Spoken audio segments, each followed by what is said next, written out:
Hi, I'm maryjo with Fourth Dimension Healing in Stillwater, Minnesota, and I'm also the director of the Center for Crystal and Healing Studies, which is my online school. Through my school, I offer self-paced blended courses in Usui Reiki, energy healing, and crystal healing, and I also have a crystal healer certification program. You can learn more about the courses that I offer and see if there is a course in your future by clicking the links below this video. Today I want to take a couple minutes to talk with you about a crystal that I think is really one of the important ones that we know about and work with in an attempt and in an effort to intentionally ground our energetic bodies, our energy field during these turbulent and trying times. And the crystal I want to talk with you briefly about today is called red-capped amethyst. Here is a piece of red-capped amethyst. This is one of the pieces that I work with here in my healing practice. And you'll notice that it is, it's got kind of a purplish, burgundy, mahogany, and kind of a deeper red type of coloring. So I first of all want to let you know that sometimes you're going to find red-capped amethyst marketed as Super 7. It's not Super 7. Super 7 is a different crystal, so we set that aside. Red-capped amethyst is unique in that it is a combination of amethyst, which is one of the quartz family members. It is also a combination of the amethyst with smoky quartz. And I actually have a couple of pieces of smoky quartz, so you can see how it can vary. Some is going to be darker. Let me get a good grip on this one. And some are much paler, almost straw-like in color. So it's the amethyst, it's smoky quartz, and then it's also hematite, which is iron ore. So when those three particular stones come together, you are going to find that the amethyst, because of the other minerals contained within the smoky quartz and the hematite, are going to give it this deeper coloring, and it's these deeper colorings from the hematite and smoky quartz that help really facilitate the grounding. Because without those, amethyst is really a very high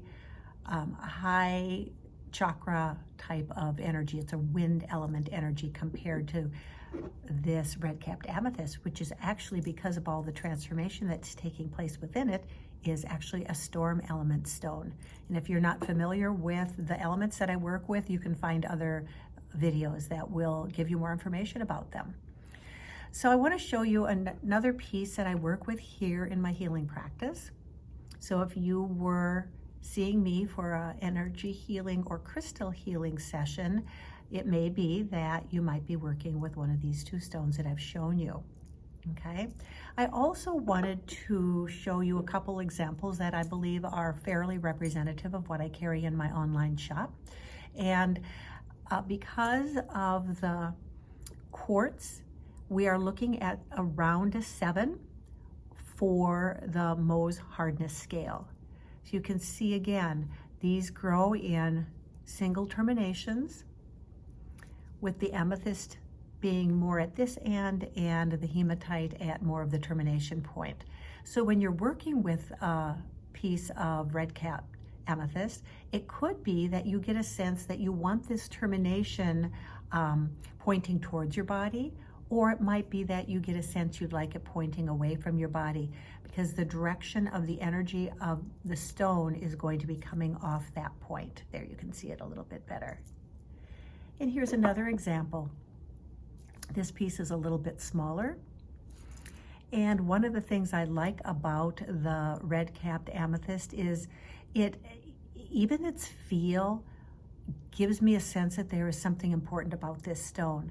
So I was mentioning before that I think it's really important that we know about the red-capped amethyst, because we are going through really difficult times on the earth plane, and to be able to hold that grounding that we get from the hematite and the smoky quartz, and be able to access those higher spiritual energies that come through with the amethyst. This is what I'm talking about when I'm talking about being balanced, grounded, and connected.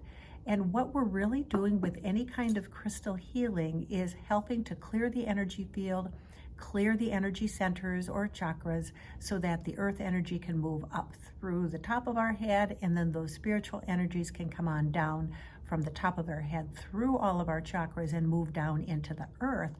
That's where we get the beautiful balance. And if you think about it, when we are fully balanced, connected to the earth and connected to the heaven, it's our heart chakra that's actually the midpoint, that balance point. And that allows us to be able to live our lives from a place of heart-centered loving kindness, compassion, peace, and grace. So keep in mind that as you're building a crystal toolkit, red-capped amethyst is definitely something that you will want to consider to see if that's something that you can bring into your crystal healing work, whether it's for yourself or if you're working with others as well. So reach out to me if you have questions. You can visit my online shop to see the types of red-capped amethyst that I carry and learn a little bit more about it. For now, I simply wish you many blessings. Be well.